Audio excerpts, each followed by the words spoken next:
It's a warm welcome back to the Young Hearts Run Free podcast, Kayleigh. How are you doing this evening? I'm very well. Thank you. Thanks for having me back. It seems like just yesterday, but I think we just reminded ourselves it's just over a couple of years now since I was last on. Time flies when you're enjoying yourself, or indeed when you're busy. You've been busy, and we'll get to that. But it is season 10, episode 3. For those of you who may have, everybody will have heard this one before, but if you've missed out on it or you need a reminder, Kayleigh's sort of origin story, etc., we cover it. We cover all the bases there. But just to get us started tonight, a wee whistle stop tour for you as to how you're here now. Yes, into the mad world of running. So I started was just about 6 years ago when I did Couch to 5K. It was one of those lockdown runners, but it was more the tail end of 2020 after I'd sort of splurged and indulged myself, and I just got to the point where I was just not very happy with who was looking back in the mirror. So I thought I'd do something for myself, and that was the Couch to 5K, which quickly escalated as it does, where I did my first half marathon the year after, the first marathon in 2022, and then 2023. I don't want to even mention how many ultras I did that year, to where we are now, which is still, well, actually this year has been a bit different to usual just because of injury, but yeah, it's much more of a focus of coaching and race directing now. Fantastic. In 2023, I think it's fair to say a lot of us have years like that, as we go through the discovery of ultra running and the excitement and the community building around it as well. So we totally understand 2023 would have been a busy, maybe even expensive year. But many friendships made as well. I think that was the big thing that kept me hooked, was definitely the ultra running community is nothing like I've ever experienced, and the friendships that's been formed through this, it's like, yeah, that's really what brought me into that ultra zone. Ultra zone. Like that. Sounds dangerous. John, I know, it does. Looking at Kayleigh's 2023, we've been there maybe just a few years before that. You're going, oh, look at that one. Look at that one. I'll be recovered in time. Look at that. So you're going to do that. I'll come as well. I'm coming. I'll support you. The next minute you've signed up. That chat going bell thing.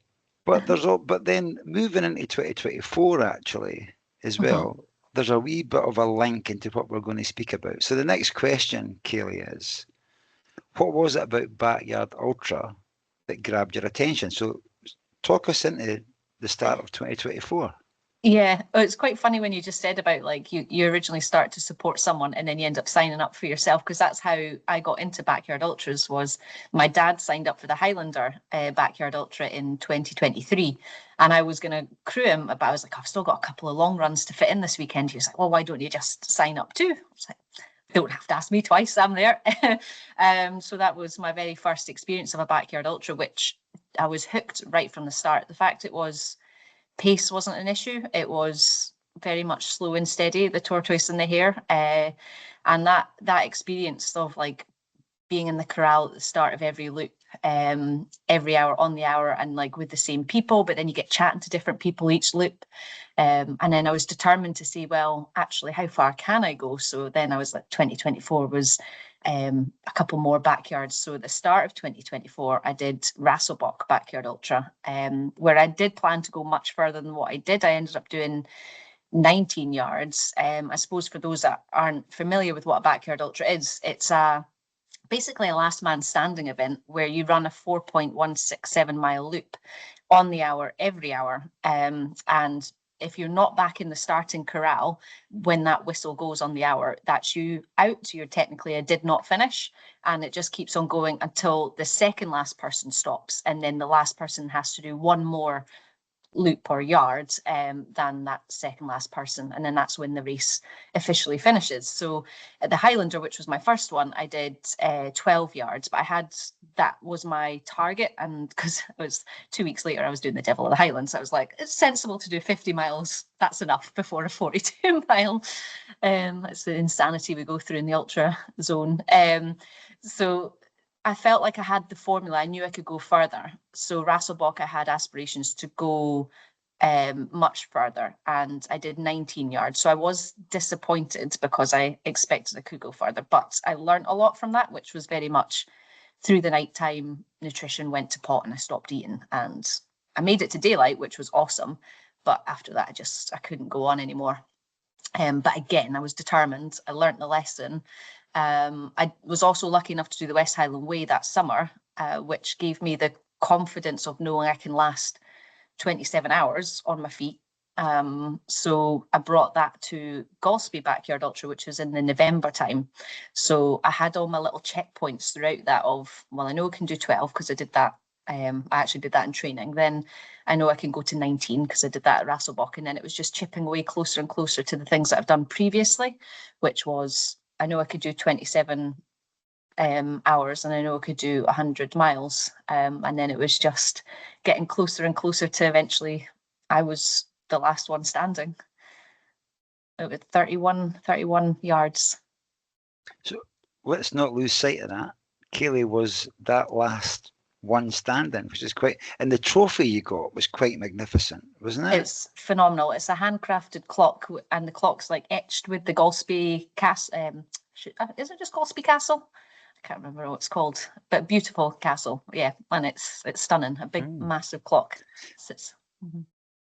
Head is flooding the questions already. We're way off the question set already, but that's okay. That's absolutely cool. My initial question though is, you mentioned about Rasselbach, 19 yards and learnings, and the other end of the year, topping and tailing the year, you're at Beecraigs. What was the big learnings you took from Rasselbach, Kayleigh, to implement at Beecraigs? The main thing was definitely nutrition. So that was the biggest thing. That was the thing that I'd never experienced before I did Rasselbach. That was my first time eating fully through the night continuously. So I figured I needed something that I could stomach. So solid food was pretty much a no-go. So it was like, well, what liquid calories can I get? And that's when I moved to things like Tailwind. And that was what I experimented with doing the West Highland Way. And it worked a treat, and I could still stomach, bananas, but I knew I was getting enough with the Tailwind as well. So that was the biggest learning, because then I was like, my body can still cope with it.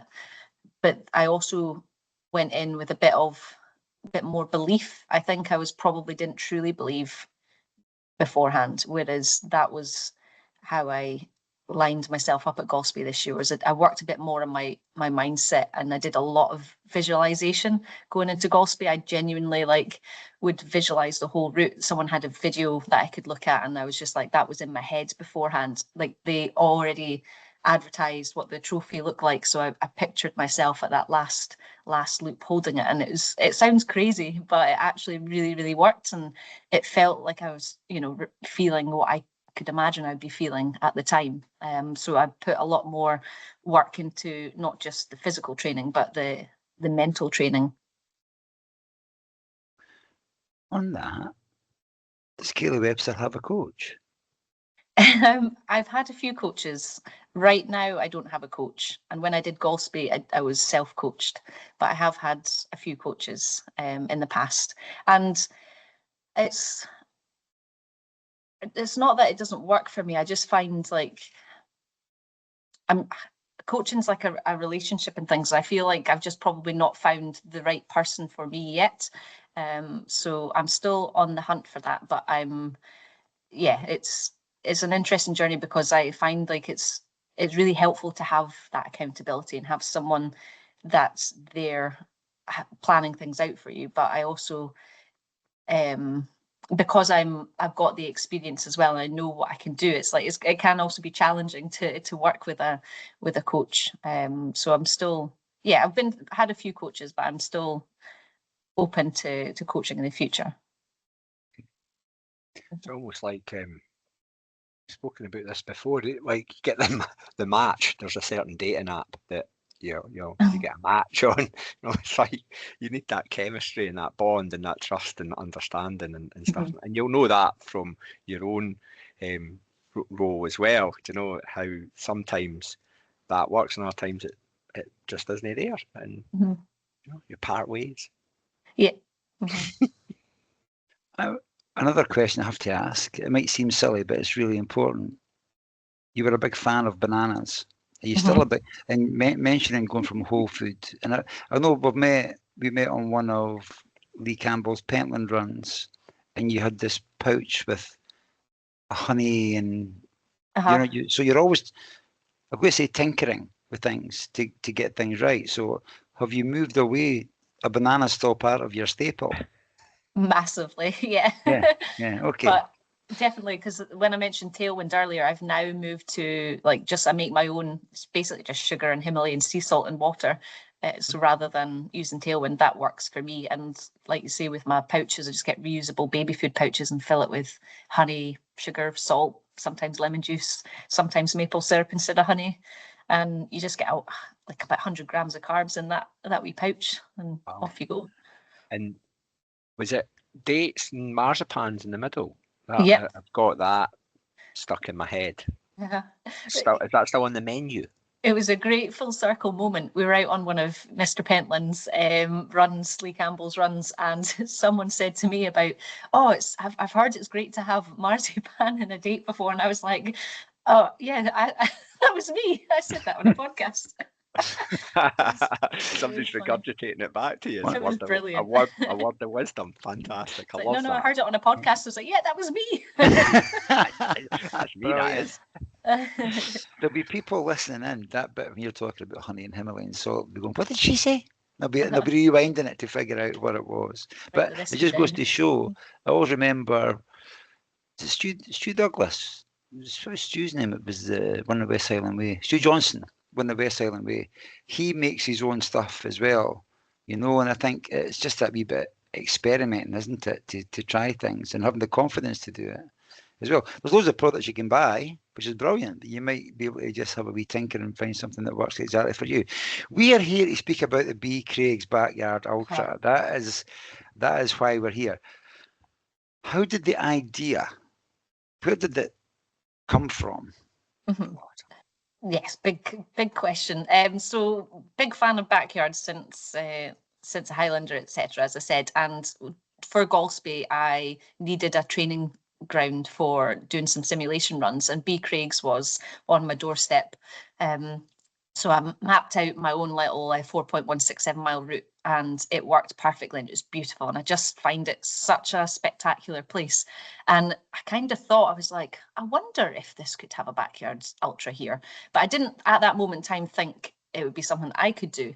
And then I went and did Golspie, and Ian and Nikki, who are the race directors of Golspie, what they've created there, that was their second year running it. And it wasn't like, it didn't look over the top. It was very homely. It looked very manageable. And I was like, well, maybe it is something I could do. So I just put the inquiry out there, and then started putting a bit more thought into the process.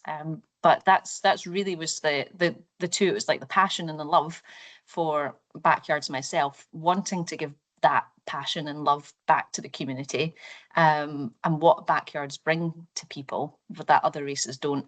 But then also seeing what Nikki and Ian have created and their inspiration gave me that extra nudge to just try and see.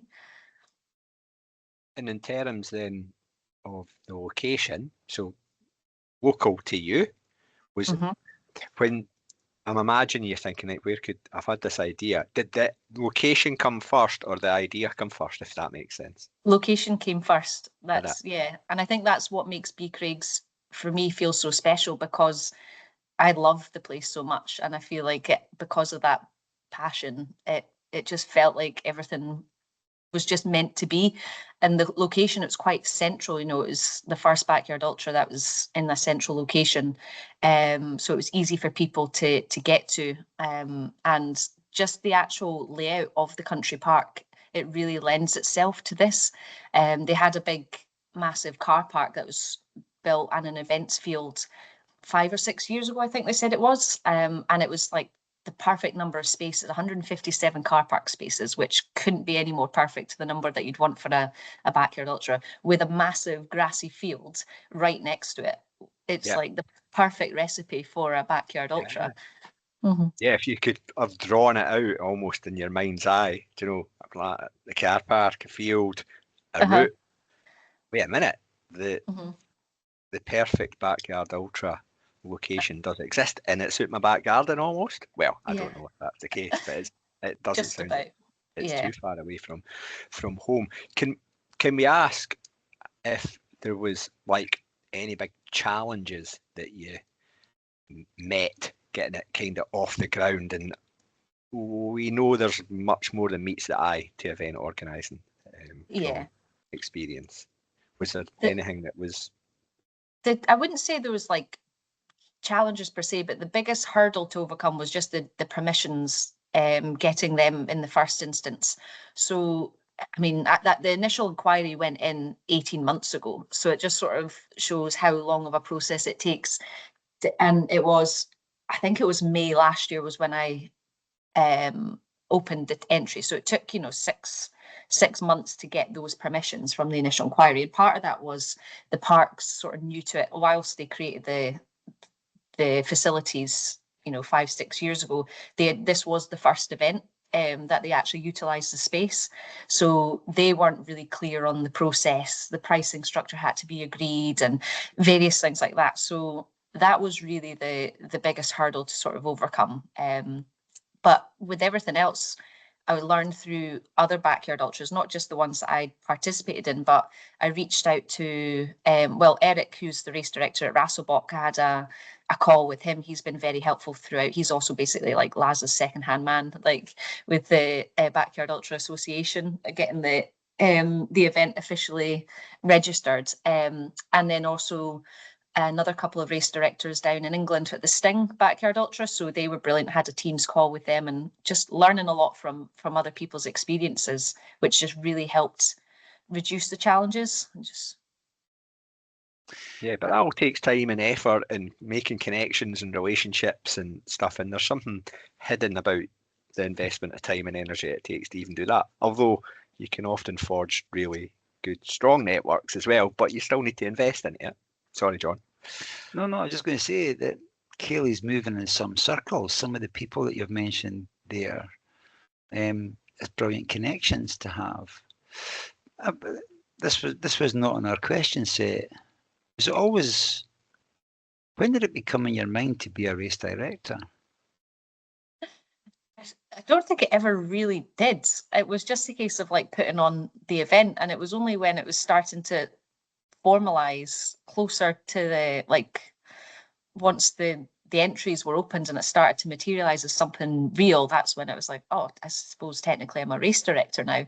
And it has got me thinking about future, but the important thing is it has to mean something to me. I don't want to just be going out and putting races on here, there and everywhere. So if I've got a connection to a place that I feel would be a great opportunity for an event of some sort, then I will do that, because the passion's got to be there for me. Thank you. I'm branching into questions that were never mentioned, so you can choose to either say I don't want to answer that or whatever, right? But you mentioned that the entries went out on May 20 last year. How long did it take to sell out? 22 days. It was pretty quick. How did that feel though?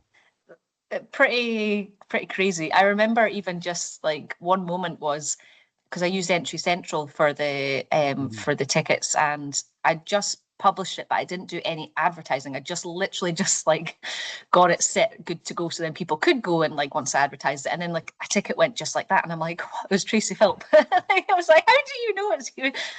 Like it was crazy, and it was just like boom, boom, boom. It was seeing the emails constantly coming through: ticket sold, ticket sold, ticket sold, and it was mind-boggling but exciting. Really exciting. And can I just ask, how many places did you go with for year one? 150. 150. So that Yeah. I know, because you said 157 car parking spaces. So I wasn't Yeah. sure if 7 spaces for race admin team, and then a space each for each runner. Yeah. Know that each runner brings a motor, by the way. Well, it was also, that's one of the biggest things, I suppose. Again, challenge probably, but one of the unknowns was how that was all going to work, the car parking. With, you're right, it's not just the people that were like, it's all the crew. So some runners will come with like their car, and then they'll have crew as well, the volunteers, us, Yep. that were there the whole weekend. So trying to manage that, and then members of the public, whilst we had exclusive use of the car park, there were still members of the public trying to get in. So What's going on here? But then, with the experience of that, if you've done the West Highland Way, you know you've got to have a wee pass, a ticket to get to certain places with your crew and stuff.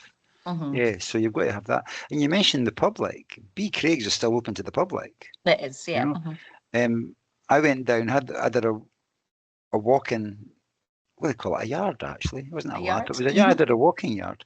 And there was lots of people, and I was saying to them, there's some runners coming through. Or is there a few? 100, maybe 120 coming through, because they were walking dogs and stuff. So was there agreements made with the forestry people, whoever the owners are, about what was the negotiations there, if you can share that? Yeah, so it was just conversations with the park rangers.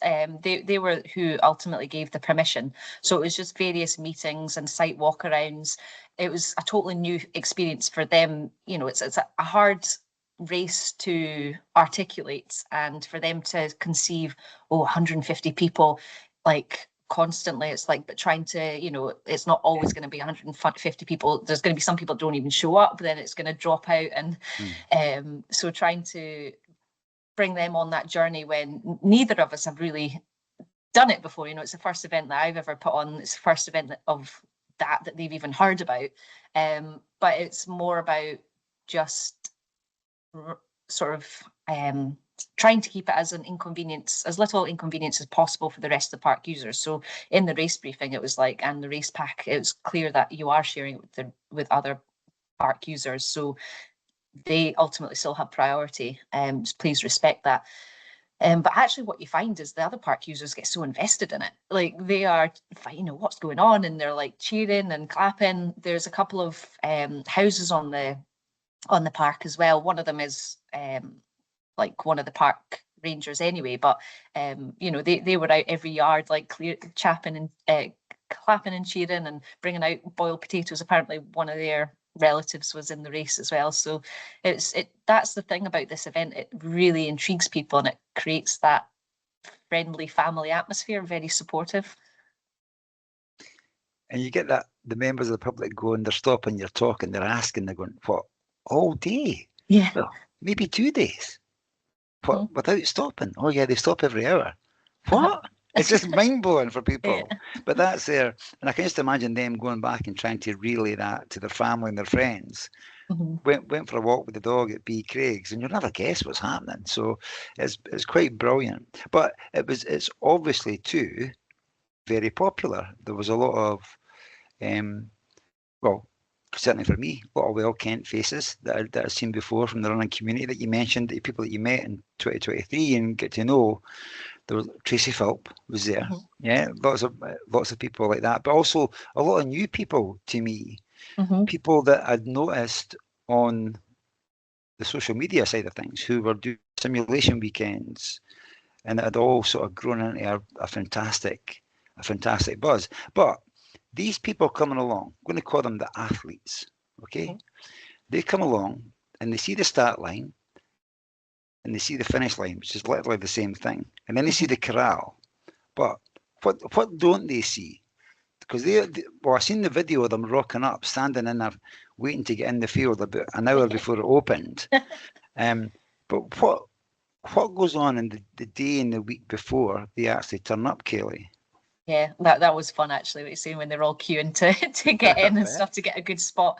But I think this is a really good opportunity for me to really shout out the volunteers and the core team that I had around me. So, yes, whilst it's been 18 months of prep and getting like securing the timing company, the medical team, you know, even like right down to the portaloos, the banners, any sort of merchandise, the t-shirts and things that the runners are going to get, the event can't happen without the volunteers that are there. And to help with the amount of volunteers, I think we had about 70 maybe, I think, over the full weekend. I knew I was taking on an awful lot, and I knew I just didn't have the capacity to do a really good job to also take on the volunteer role and coordination. And that's when I reached out to some really good friends of mine.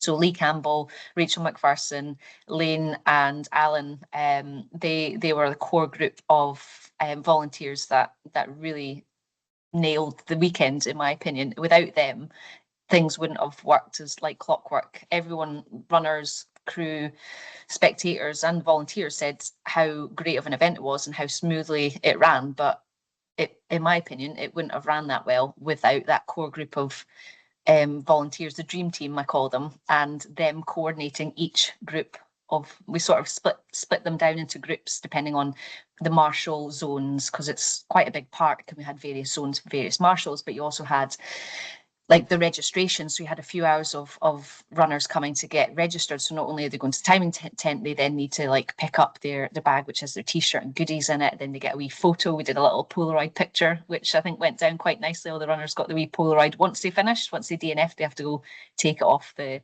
wall. Then obviously when the runners DNF, when they finish, they have to then, you know, get their medal and ring the bell. So we had volunteers sort of managing that area. I mean, even just keeping the portaloos stocked with toilet roll, that needs someone, the car park itself, the management of everybody coming in. And so we had a group of volunteers on that.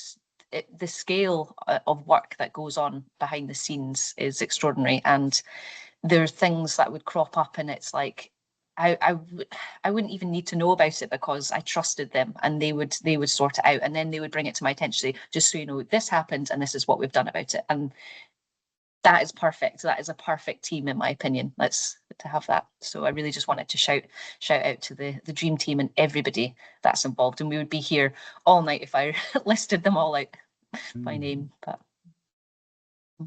I think, yeah, well, we've all been parts of events ourselves, and sometimes I think it's fair to say, even, do you know, when I first kind of started, especially ultra running, I maybe underappreciated that aspect of it. But as you kind of, you know, realise everything that goes on, you realise the sacrifices that people are making to be able to help stage the race, without whom there's no race, and that's where a lot of the magic happens, Kayleigh. So I absolutely agree with your ringing endorsement of your Dream Team Plus associates.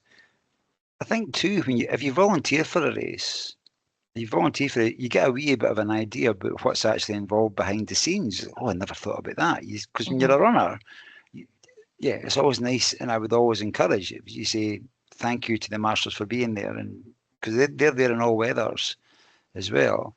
But it gives you a brilliant insight into what's actually going on behind the scenes. But what you've just described, Kayleigh, I'm sitting going, I wouldn't have thought about that. I wouldn't have thought about that. You assume it's just there, you know. But Stephen, I've got a side question.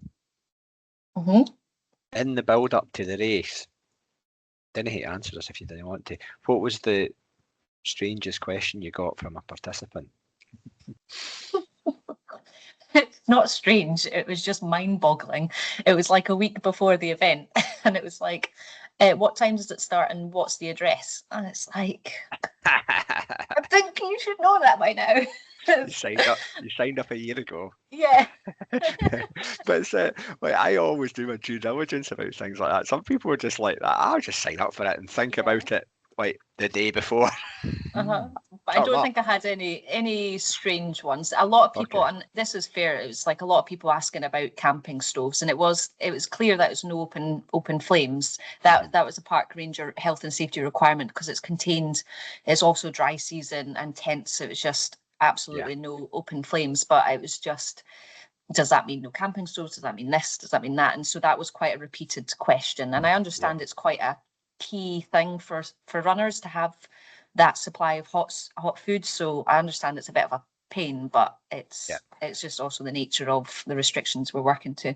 And you were upfront for the outset about that, wasn't it? A big surprise, but it will be a surprise to some people who maybe weren't reading the smaller print. Turn up at the barbecue. Oh, you can't do that.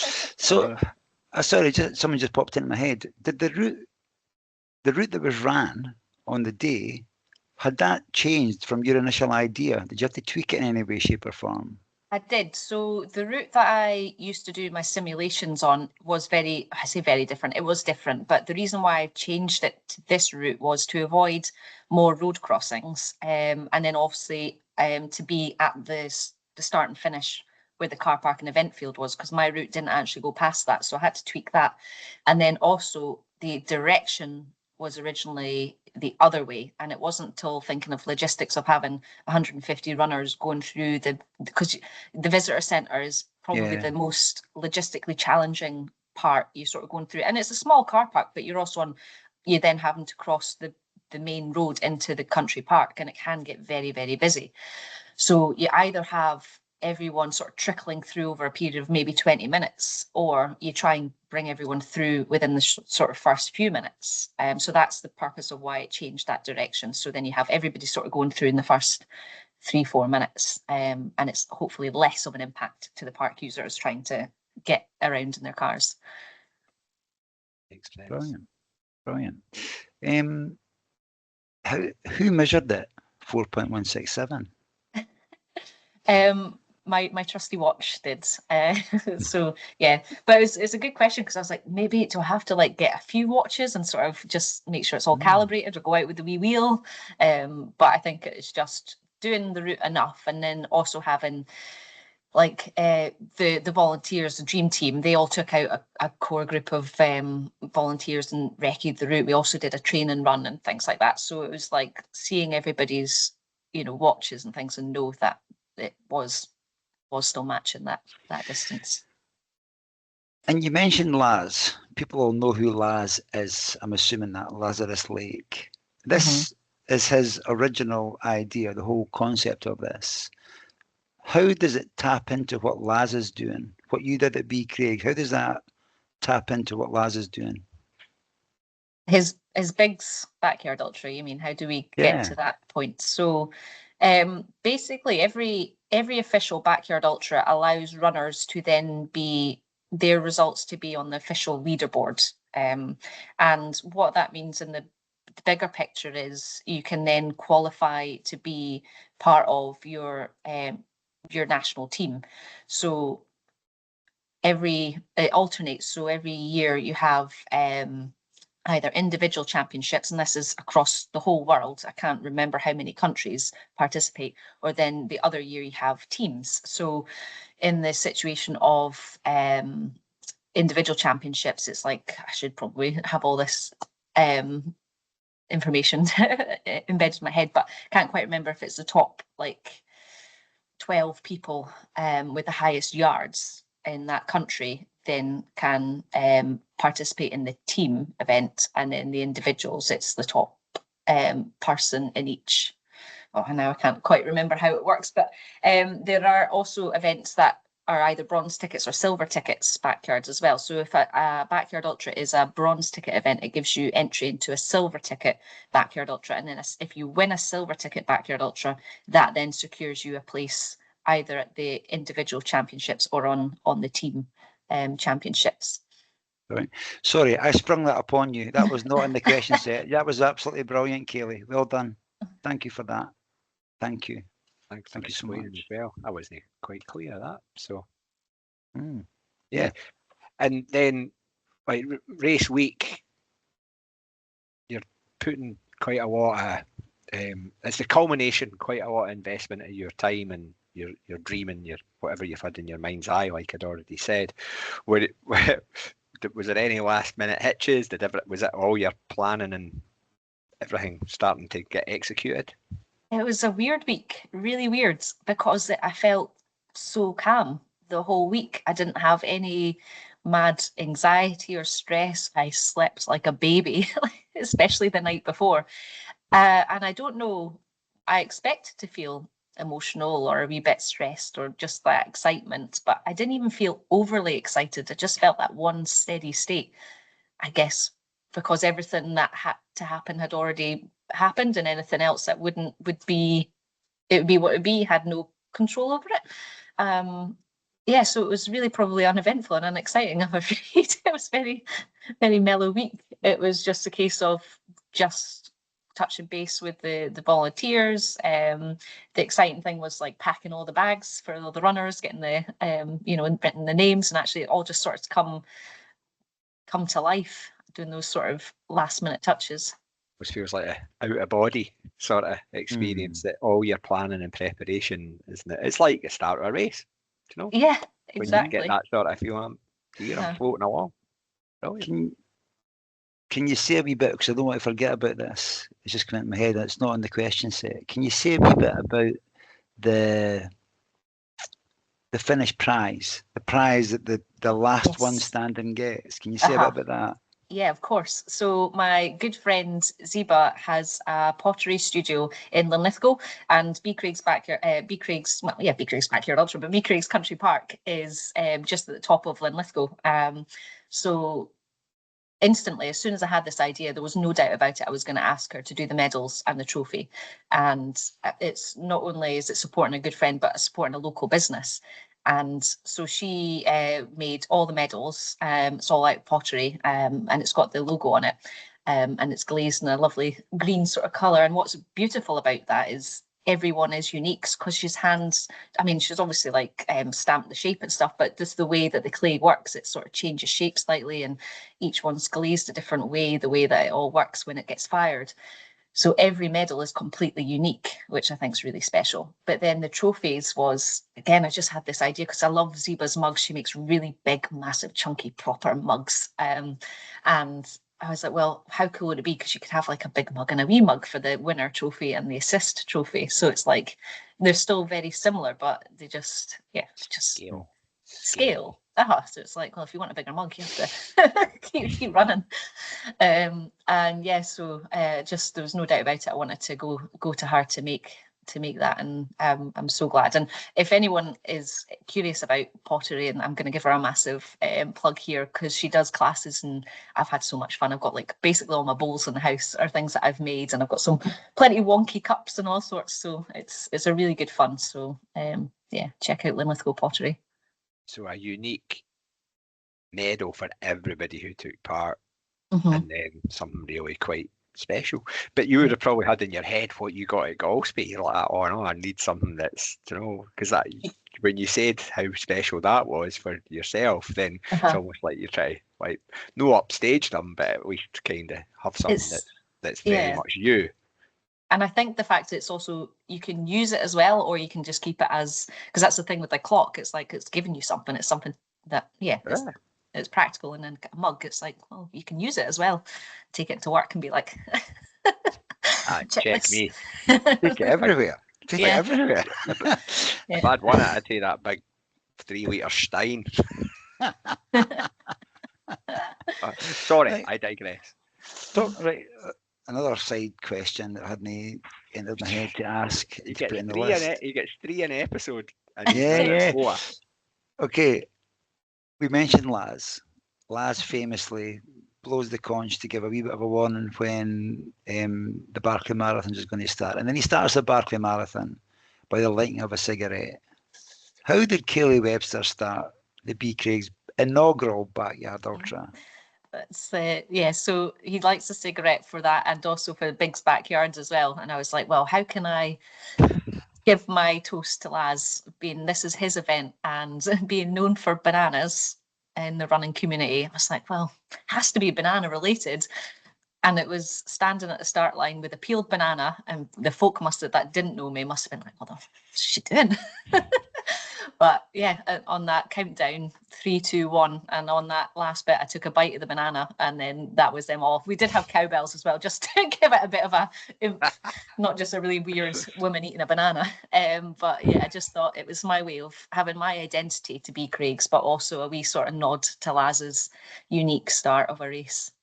But these are the wee things that really matter and make it really unique and special. And So thank you for sharing that, because some people there might not have noticed, and now they'll go, that's why she was standing with a banana. So thank you very much for sharing that, Kayleigh. No, she didn't have time for breakfast. Hi, Kayleigh. Fife's bananas have always been really generous in terms of giving their wear out to events across Scotland.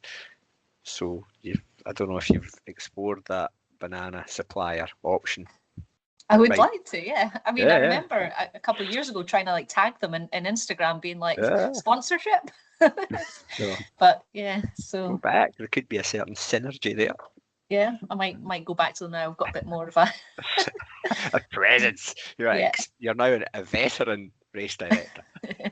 So let's talk about the runners again, the athletes, and the actual backyard ultra, what it's all about. Because I don't know how many people you had starting. You said 150 signed up. I don't know how many people actually started, but when it's the very first yard, everybody's potentially the winner, aren't they? So what's the camaraderie? What is the community like between all these different people?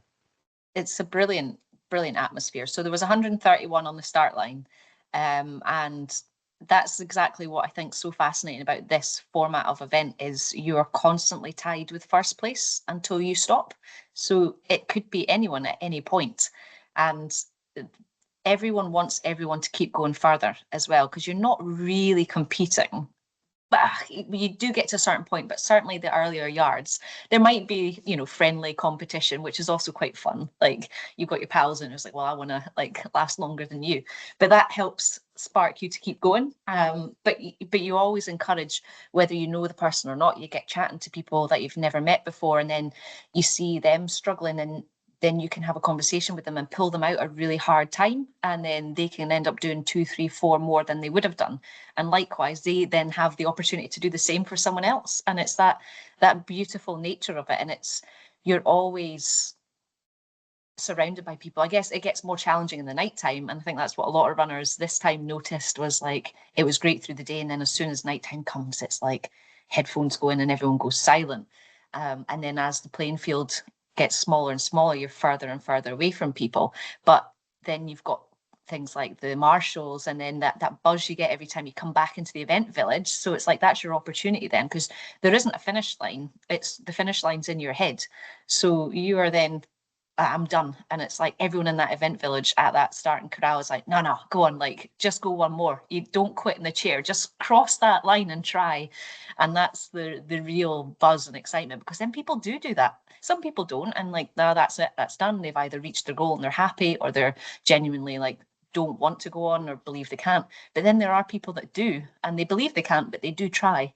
And that's the bit that really gets me. That's like yeah, I love those moments. Look at the joy in Kayleigh's face, man. It's brilliant.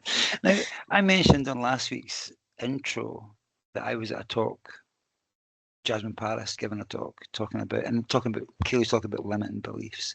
Kayleigh was also at that talk, as were some members of the Dream Team.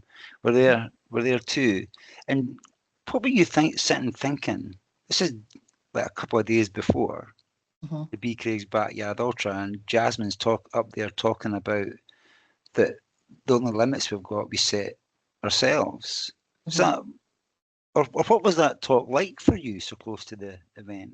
Yeah, it didn't like the fire, because I think the fire was already burning, but it certainly added a shit ton of fuel to it. Like, the goosebumps I got when she said that, I was just like, she's right. She is so right. And it just gave me that extra belief that in myself, because you do struggle with anything in life. We struggle with imposter syndrome, or we're always like that fear of failing or what ifs, but actually doing something with the fear is actually brave. And it's like, well, it just really got me that the fire was just full on flaming when she said that. And I was just, I can't wait for this weekend now. Like, yeah, let's just go. Because without that belief in myself, then Beecraigs would not be a thing. And all those runners that had that experience at the weekend, the volunteers, everyone that had such a great memory made that weekend, that wouldn't have happened if I didn't believe in myself. And that gets me like, because I'm just one wee person, but I can have that impact on so many people, and then they will then do something like that they believe in themselves and do, and it's just that trickle. Like, if you go back to at the start, you spoke about your couch to 5K, and now, do you know what I mean? You're shaping people's weekends. You're shaping people's previous 6 months, year worth of training plans for something that's emerged out of your, do you know, been designed by your brain and executed. That must, when you're standing there feeling proud, when you're seeing everybody go and you're just taking a wee moment to yourself. Is that relatable? So the moment that you're talking about was something that I expected to happen, and for me to get really emotional at that, like the start line I expected, or at some point during setup or everything. But that feeling of calm just maintained the whole way. But the moment it got me, and when the emotions came, was after they'd done 24 yards, which is a real big milestone in the Backyard Ultra. That's when you hit 100 miles. And I thought, like, you know, they had all come in and I was like, oh yeah, that's good. But the thing that hit me was when they were lining up to go out for 25, and like, they've just hit their target and they've done something that they thought couldn't do, but yet they're lining up and going out and doing even more. And tears were just absolute streaming. I'm still there trying to blow the whistle because I still need to blow the whistle 3 minutes, 2 minutes, and 1 minute. Like, and they must have been like, what's wrong with her? But I was just, it felt so good, like just letting it out, and just that realization, that pride, and exactly what you just said. And it's like, couch to 5K. I hated running before, and what the hell am I doing? Like, this is madness. But yeah, immense pride, but inspiration from those people like that. They're broken, yet they're still like going to go back out and do another loop. I don't think we'll know. We'll probably never know the impact of what that is, because conversations, people will be inspired by their family members and their friends by going along and seeing them doing 5 yards, 8 yards, 10 yards. But to get 24 is it's a thing that is quite magical because it's 100 miles as well. But then to go that one more, that's different level stuff again. So probably lives are being changed by this, you know, when this happens. And as I say, we'll probably never know what impact it's actually had.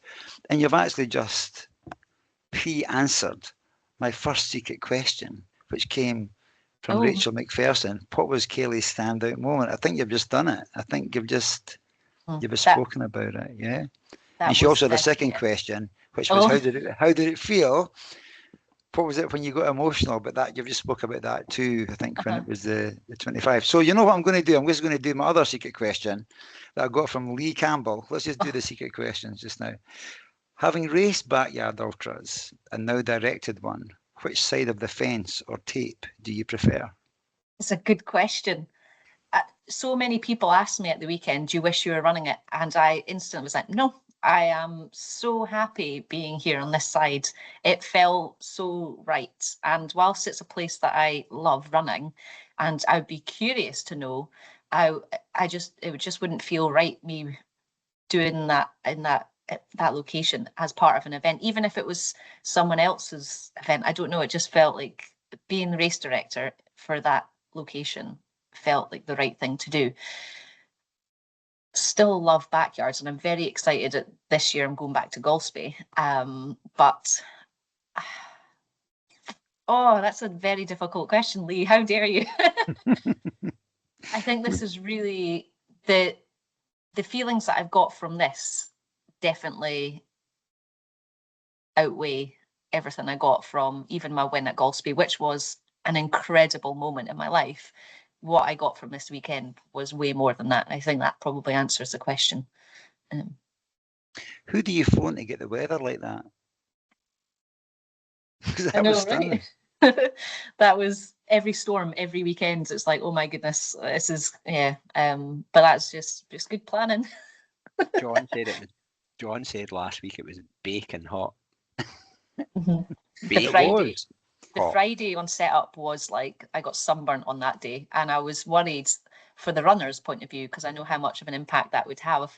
But the Saturday was so warm, but we had a good breeze, which I think a lot of runners actually thought was too cold. But it was dry.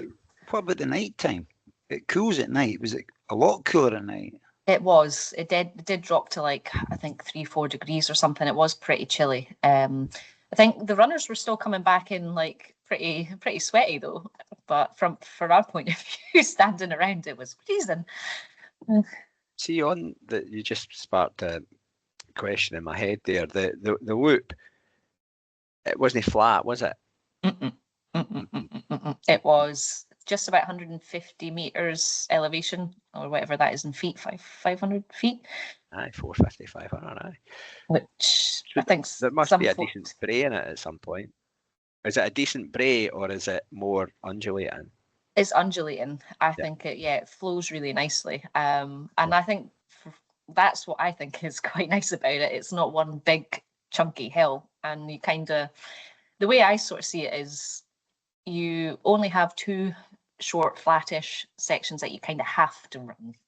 I say have to, but like they're the bits that you're running, and then the rest of it you're either running down, which kind of feels easy as long as your quads aren't knackered and your knees aren't bust, and then you walk all the hills. So from my point of view, it's like, it's a great route, right? But there's the cheat sheet for anybody taking part next year. You know, run the flat bits, gingerly run down the hills and walk up the hills. Up the hills. Right, where the horses move. But who's to say that Kayleigh, when they turn it in next year? I know. You know? No, but did you notice, was there any, I think, you see people at these events, they seem broken, they're done. Was there any, did you witness any great moments of sportsmanship or runner resilience that was going on, Kayleigh? Yeah, so there's two moments that I really want to mention. And when you're saying about broken, Michael McVie, he was brilliant, because so he got 27 official yards, just to put that out there, which is massive. First event of this that he's ever done. He was bombing it. Like, he was going so fast. He was coming out in 37 minutes every yard, and everybody was like, he's going to blow up. He's going to blow up. And yet he just kept going out and doing it. And it was like, got to the point, it was like, is he taking a shortcut? How is he doing this? This is insane. And he was like, he was brilliant. And all the volunteers and marshals said he was so polite. He was so friendly, but he had such a great like charisma, and he was just entertaining. And so he got to 24, and he was pretty much like, I am like so delighted I've got to this. But he kept on going out, and that was the thing. It's like, he was so broken, yet he was like, well, I can't like stop until I actually can't go on. And seeing him come in, like, I'm sure he was timed out, but he still finished the loop, and his walk was like, you have broken yourself. That is, you found your breaking point, and that is brilliant. But he was buzzing, like he was so happy with himself, even though he couldn't walk. And he was just, that was one of the biggest highlights, was that, because he totally defied everything. And if it's curious, because you're like, well, if he did slow down, how far could he go if he's got that mindset to be able to just keep pushing? Brilliant, really good. But I wonder if in the hours and days, maybe the week after, if he's doing that sort of thinking, what if? You know? Yeah. What if? You mentioned, was there another one? Yeah, so it was a mother and son duo. So Frances Conlon, she had already been entered into it, and her son was just like, he does short distances, and his longest ever run was like 16 miles before this event, and he wasn't meant to be in it. He was on the waiting list secretly, and he got a place 2 weeks previously. So she had only just found out, and so they both turned up to run it, and they both did 12 yards, which was 50 miles. His longest run before that was 16 miles. It was incredible. And they did it all together, and to have them both finish so proud of each other, like, that was the thing. It wasn't like they both performed and did something incredible, and it was that teamwork, and that, I don't know, it was just such another phenomenal thing to witness. Brilliant. I love that. That's really special for a mother and son to share that kind of thing. And I'm sure you mentioned the boy Michael, the 27 yards. I'm sure his family were there as his well. 2 daughters, honestly, his 2 daughters. So they came over at the end and stuff, and you could tell that they weren't used to this kind of environment as well. They're just sort of like standing, well done. I was like, just like their mind just probably couldn't process it, but you can imagine the inspiration that in years to come they will think back at what their dad's done and be like, what can I do now? Because he's set that belief and like to do hard things. It's brilliant. Yeah. Love it. And then getting on to the actual race itself and how it played out. How many days annual leave did you have booked in as just in case? Good question. Yeah. So I went. Yeah. No, Monday, Tuesday was what I took off. But see, in hindsight, it wasn't just the fact that I thought it could go on longer, because I do think it will go on longer next year. But I think just for me to decompress and process it, I'm going to take the full week off, because that was a silly thing for me to think. Just go back to reality after that. Yeah. No. Yeah, I get you. I can imagine that must have been quite the thing. But you know, as the field started to thin out, I'm assuming, right, let's just take it for that sort of 24 yards where, you know, people have got to their 100 mile. That's a huge how many people got to 100 mile out of the 131? It's 19. It was a big number. Got to the ton. Wow. And that was obviously what, Sunday morning? That would have been 11 in the morning was when they would have finished it. Yes. Yeah, so they were coming in about 11:15 would have been them finishing their 100 miles. Okay. And at that point, can you suss out the contenders? You know, was there anybody emerging as even in your head? So there were a few, and I think that was what's quite fun around the event village and stuff, is you hear people saying, oh, that, like, you know, that person, and Christine Caldwell was a name that kept getting shouted about. So Christine was in the Highlander last year, which was when there were Four Nations was taking place, and the Four Nations is like a sort of it's another sort of championship where the Four Nations obviously all have their top backyard ultra. So this is another way that these kind of events are important, because if you are the top 12 or 10 or 12, again, I should know this number, you have the opportunity to compete in for your country in the championship. So she was one of the last ones standing. The Highlander got cancelled midway through race last year. So I think it got to like 31 or 32, I think, before it had to stop. And she was one of the last ones standing. And I don't think at that time she was in the team. This was like a new thing for her. So the fact that she was one of the last ones standing that wasn't on the team, everyone was like, whoa, she's one to watch.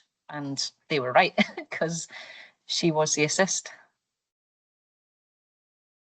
And then I'm imagining in my head, you know, the car park starting to empty, people who are absolutely spent themselves are getting away home, and things are, you know, becoming smaller and even more boutique, because you kind of, the way you described it earlier, it's almost that sort of, in my head, it's that sort of boutiqueness of it, which is almost part of its attraction. The rest of Sunday played out, and talk us through what happened. Yeah, so it definitely got smaller and tents started disappearing, which was quite a surreal moment. But I mean, there were still a fair number of people, and the car park was still reasonably busy because it was getting to the exciting bit. Like, not that the rest of it isn't exciting, but now it's getting to like, and it's local. So we had folk that were running on the Saturday and stopped, after 12 or 14 yards. They go home, have a shower, go sleep, and then they come back. And, oh, what's going on? And then they go home again and have whatever. And then they come back at the end. And it's like, that's what's so cool about the location. That's quite a unique thing, the fact that it's just a couple of miles down the road for a lot of people, just because of how central it is. Because there are a lot of people, I've done it myself, turned up at a backyard. I think the first time I met you, Kayleigh, was that's right. I rocked up to Blair Athol for when it was going to be 24 hours. And that's the first time I met you in person. When you'd done your 12 yards that you spoke about earlier on. And I'm glad you said event village, because I've written down here, ask Kayleigh about the playground. But it was the event village. Say a bit about, I'm going to call it the playground. Say a bit about the community spirit that's going on there. Because what I witnessed was a lot of people, they're chatting. There is that competitiveness. People want to win, or some people will, to go out and see how far they can go. But everybody seemed to be helping each other out and having a good crack. It was really good. Say a bit about that. that's one brilliant thing about this, because everybody, they come back in within the sort of 10 minutes or whatever to go, and then they're all back out, and then you've got like 40 minutes of like, what do we do now? So you chat. So you'll find like the crew stations, they're all sort of pitched next to each other in the tents and gazebos, so they just start to mingle, or they'll come over and start chatting to the volunteers, and it just brings that extra bit of excitement, because you start rooting for different people that you didn't know their story. That's sort of what I quite liked about when I had the opportunity. I would sort of walk around and start chatting. Once it got a bit quieter, because quite a lot of people at the start, you get the opportunity then to start asking. There was a young chap, Ewan, so I got chatting to his parents that were there supporting him, and you could just see how much pride they had for him, and like you hear his sort of backstory, and they're just there, and they're just like, he's one of the youngest here, he's only 22, and like they're just so proud of their son. And he was such a delight as well. He just kept always just smiling. He was just like so calm. It was, you could tell he was hurting, but it was still like everything was fine. And so also, like, not just the runners and the crew, but the timing company. So Shannon and Jamie at Prote, they were phenomenal, and I was so glad that I stumbled across them to be the timing company for Beecraigs. They felt like totally integrated into it. They were invested in the runners, were invested in the volunteers and the team. They just felt like part of the family. And likewise with the medical team, MX Medical, we had a team, Craig, Ruth and Robbie, that they did alternate shifts, and they were always out chatting and like invested in the runners and finding out what was going on.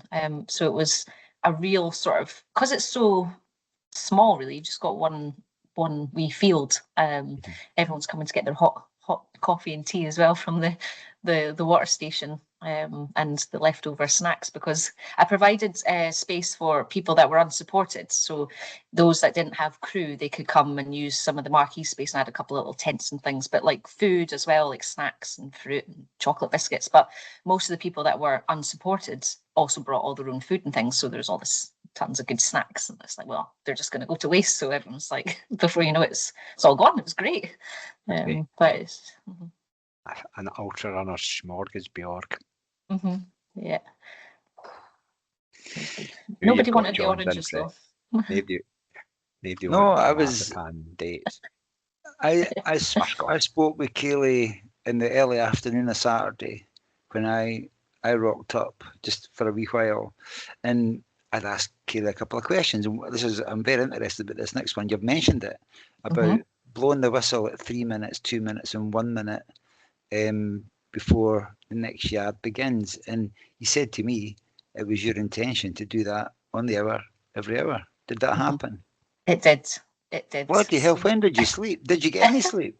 I got a 5-minute sleep at about 5 in the morning. That after the 5 o'clock yards, they all went out, and I went for a 5-minute sleep, which was magnificent, because when I woke up, oh yeah, sleep was magnificent. But when I woke up, the sunrise was phenomenal. It was beautiful, proper pink skies, but the bird song was so loud, and I was just like, I just stood for a few minutes. I was like, this is incredible. And also it tricked my brain into thinking, you sort of get this experience from doing ultras through the nights and things, how far you can go and how you can trick the brain. It's like a 5-minute sleep, and then you wake up and it's sunrise. You're like, I've slept all night, this is great. And then again at just after the 12 o'clock, I kind of wanted to do it as I only wanted to sleep when I felt like I really needed to sleep. And that feeling came at the 12 o'clock, which was also just after my emotional not breakdown, but and it was quite a tiring thing, I think, when all the emotions suddenly like leave your body. It's like, woof, that feeling of exhaustion really hit me. And so then I laid down for half an hour, but I wasn't sure if I was sleeping or not, because my brain was racing. But when my alarm went off, it was like, oh, it's time to go. So I think I must have been in that really interesting state of some form of sleep, but it certainly did the job. Well, there should be a reward for being able to do that. So congratulations for achieving that goal of blowing that, because it's quite a thing too, to do it 3 minutes, 2 minutes, 1 minute. It was a weird sense of like, I don't know if control's the right word, but I did feel like this was something that I really wanted to own. And I know when, especially for the first one, and maybe I'll think about like future ones, maybe splitting that and giving, because what was really cool was the excitement that other people got when they rang the cowbells at the start of each. So it was like that sort of got a wee shot around, and like people actually thought that was such a cool thing to do. It was like, well, so it's like, well, maybe why couldn't the whistle also be sort of passed around? So there was one moment though when it was again the 24-hour mark. I was like, because I was on the other side of the corral, like filming people and congratulating them, and just got totally sucked into it. And I just looked over and caught Lee's eye. He was like, whistle, because I was like, oh shit, yeah, I better come back over. I was losing track. And then there was also one time it was so easy to like get distracted, even though you're concentrating, you're ready. All it takes is someone to chat and you get, oh yeah, and it's like, oh, like, especially when you're tired, you can like easily forget. But there was one time where it was 17 seconds and I missed the three-minute whistle. It was 17 seconds. Oh, shit, quick.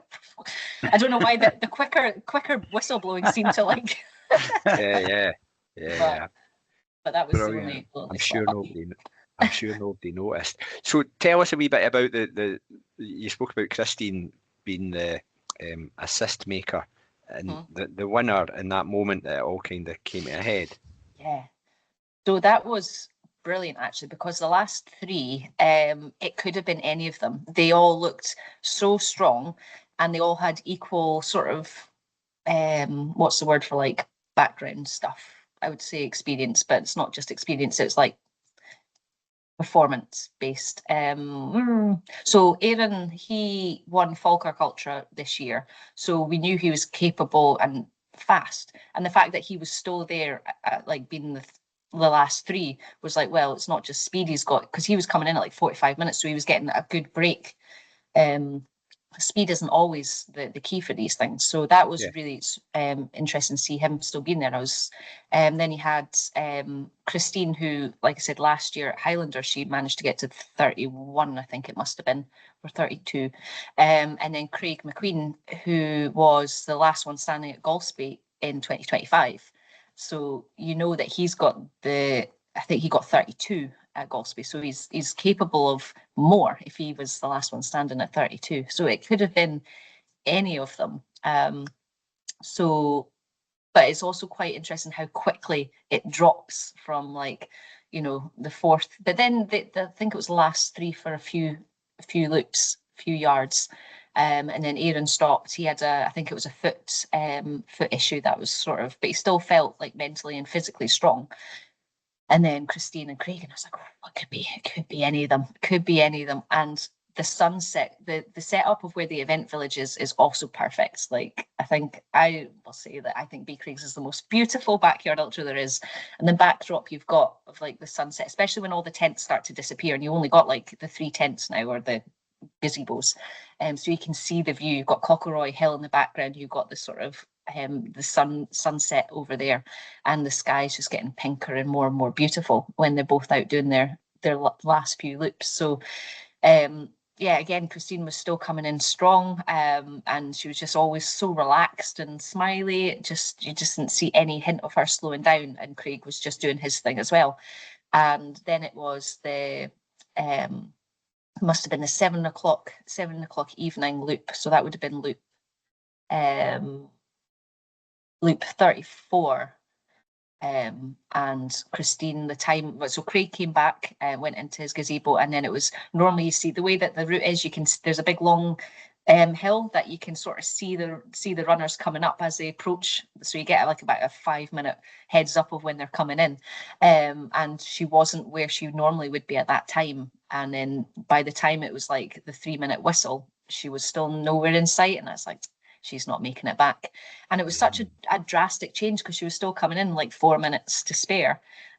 So at some point on that loop, there probably was either realization of, I'm not going to make it back in time. So you just end up, you know, I've been there myself, you just stop and walk. But then for Craig to come out when like that last whistle blows, he comes out to the corral and he's the only one there. And officially that will be him. One, he wouldn't have to run another loop because he's still completed loop 34 and Christine hasn't, so she's only done 33 official loops. And then it was just that, like, it's a weird one because it kind of feels a bit like, anticlimactic in a way, because it's like it's not like you're cheering him in at the end, because you're cheering him at the start. Yeah. Yeah. It's not like you're coming through a finishing tape or something, is it? Like, which is the traditional way. No, I get what you're saying. So so you had a winner. Yep. First ever official winner. And the mug was the huge mug. I've now got it huge. We've got two hands up. The two-hander. A two-handed mug was presented.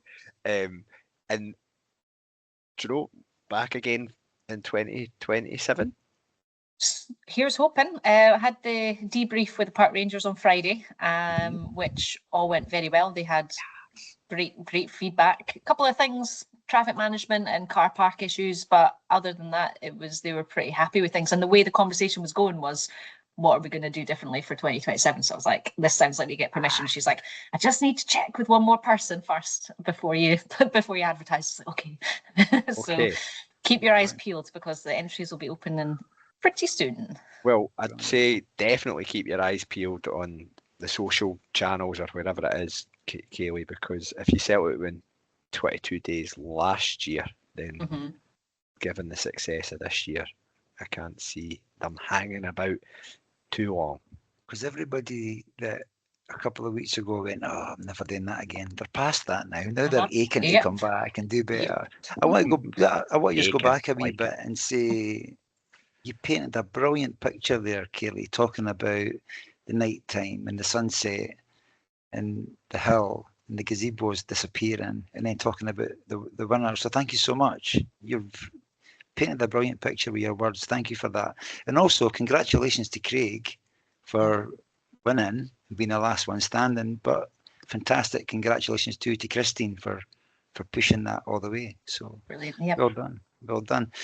So, and that's good. I think that's the only. Wait a minute, Kayleigh said at the start. Before we came on air, we spoke about no having any footballing themes this year. I always think with the Backyard Ultra, the assist is the football analogy that I like. It's almost they stuck the cross in for the tap in type thing. So there we go. We've got our football link. Well done, Kayleigh. Sorry, John. Well done. No. And what I was going to say was I was touched on there what's next for Beecraigs, which is very exciting, and people listening will be getting very excited about what's next for Beecraigs. But what's next for Kayleigh Webster? Yeah, what is next for me? Because this year and last year, to be fair, has kind of all gone to pot with injuries. So I've been going through a bout of stress fractures. I've actually got my second one now. Last year was on my left side, my femoral neck, which is basically the hip area. And this year it's now my right side. So, oh joys. But at least I know I've been through it before, and I did come back and I felt much stronger and fitter. But I also am aware that there's something not right. So I'm going through some investigative works, and I'm probably I have got a session with Renee McGregor in June as well, to sort of work with me on my sort of hormonal health and nutrition to try and get to the bottom of that. But the good thing is I have things like Beecraigs, which has been an absolutely amazing thing to focus on and to still feel very much part of the running community whilst I'm not able to run. And then obviously coaching is just been such an exciting adventure, and many more exciting things lined up this year. I've got Shane Benzie, the author of The Lost Art of Running. He is a movement and running form specialist, and I spent our day down with Shane the start of this year. I think it was February time. I had like a full day workshop with him, and it was just absolutely fascinating. I came away absolutely bursting with excitement. He does a lot of focus on the fascia in the body, which is basically free energy to move better and go faster. It doesn't use any oxygen. It's just our natural ability. So I had that whole day of understanding my running form and learning about it. And he's going to train me up in his workshop, so then I can hopefully help other runners in this area too. So that's sort of a nice, exciting little avenue that I'm starting to explore. Folk will be saying, what, free speed, did you say? Yeah. In my body. Exactly. How do we unlock this? How do we get that? Fascinating. I'm very much passionate about like the holistic approach as well. So my coaching's like mindset focused, and I need to like, I'm very passionate about understanding the whole athlete, like what's going on in their life and things. And this is another part of when they're looking to improve their running. It's not just about, you know, what the training plan says. It's like there's so many other elements to it, and I quite like that sort of holistic approach. Absolutely. You mentioned, we're speaking about the whole episode has been devoted to Beecraigs, but coaching is a thing that's changed for you in the last couple of years, as in you coaching other people. How do people find you? Ask them. Question to ask. No, what I mean is, where did they go to find Kayleigh Webster? I don't mean what do they think about it? I don't mean that. Well, I've got my website. So Run, Smile, Inspire is what I set up last year, and it's the same business that created Beecraigs Backyard Ultra. So hopefully you've seen the logos on Beecraigs as well. So yeah, runsmileinspire.com. That's where you hear a bit more about me, the kind of coaching I offer, but also just on Instagram as well. I'm on the Happy Diet still, and also have Run, Smile, Inspire, but always open to any conversations. I just love the running world. So I'm sure everybody that was at Beecraigs knows all about the backstory, and they'll know that web address and the social media, but we'll put it in the show notes as well. So maybe a whole new audience can come along. And please, I never meant what the people think about you. I never meant that to ask that to come across that way. I should get better with my words. I think I'm amazing. Brilliant. Okay. Dialect dictionary, Stephen. We do that. Are we there? Are we at that stage already? Yeah, Gosh. yeah. It's like we can fair make over an hour fly by. It's the quickest hour in my week all the time. These chats, Kayleigh. So dialect dictionary. I can't remember what you threw in last time. I'm sorry. Can you remember? Sugar. Like. That's sugar in my water bottles in my vest. Get a wee sugar. Okay. How do you follow up sugar? Sugar. I was thinking like all the sort of things that I've like used in the past on runs, especially, but the one that stands out because it was so bad, it was honking. There was like on a run that I did St. Abbs to Dunbar, and there was like this landfill of leaks, and it was literally the most vile smell I've ever smelled, and it was pure honking. It's just, it was awful, and I can still taste it. Oh yeah, just it lives in your nostrils like rent free. Some of my running kit's pure honking. I tell you that.